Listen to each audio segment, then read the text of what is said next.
Hello, my name is Amber Logan, and I'm going to be reading to you my short story, KTN 2.3. One thing was certain, that the white kitten had had nothing to do with it. It was the black kitten's fault entirely. I stared at the pile of unraveled yarn next to the two power-down KTN units, but it couldn't be that simple, could it? Nothing was that black and white. Ha, I said out loud. Ha what? Ernest unbuttoned his lab coat and squatted down next to me and the two inactive kittens. Never mind. I slammed my keys down on the white lab floor and began picking up clumps of unraveled yarn. Both KTN units powered up from sleep mode, heads lifting off the floor in unison. The black KTN turned its round face towards me, blinked its LED eyes. I always thought KTN 2.3 looked like a baby panda. Well, an inverse panda with a black head and white eyes, like an uncanny photo negative of a panda. Can you believe what 2.3 did? I held up the pile of baby blue yarn and gestured to the black KTN. What makes you think KTN 2.3 did it? Anyways, it's your fault for leaving Jack's blanket where the kittens could get it. Arnold's scolding was half-hearted, with a smile bleeding through. I thought you were going to pack up all his stuff. He grabbed an end of yarn and began winding it around his hand. The white KTN unit, the normal panda, wandered over and sniffed the yarn in my hands. I shook my head. I should at least take everything home, put it in the attic. Keeping mementos at my workstation is unprofessional. We could get another blanket made, you know. Ernest wound the yarn around his palm, not making eye contact. It's only been 2 months. There's still time, darling. We wound in silence.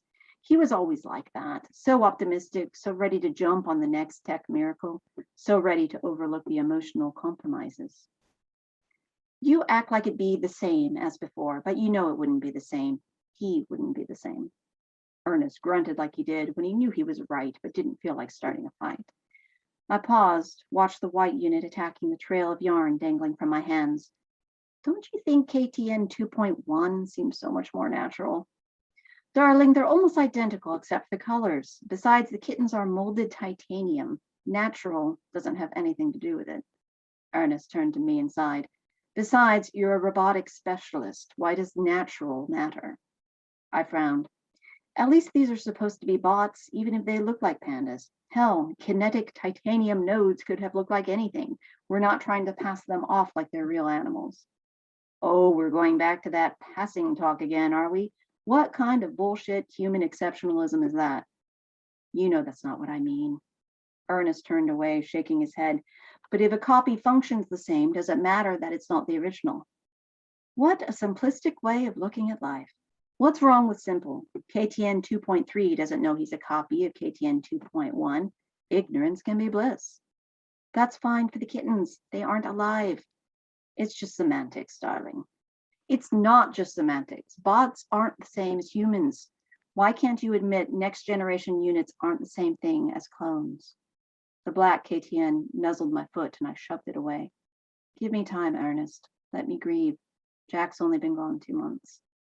We wound up the remaining baby blue yarn in silence. Both kittens sat down by Ernest as he pulled 2 red rubber balls out of his lab coat pocket. Both units stared attentively, waiting for him to start the game. Maybe I just liked it when we only had KTN 2.1. Maybe I'm just not ready to embrace his copy. I stood up, headed towards my workstation. You need to learn to see the gray, darling. Not everything has to be black and white. Ernest bounced one of the rubber balls and both kittens ran after it, their metal feet clicking on the floor.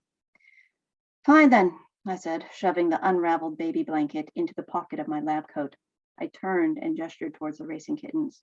Which do you think it was? Thanks for listening.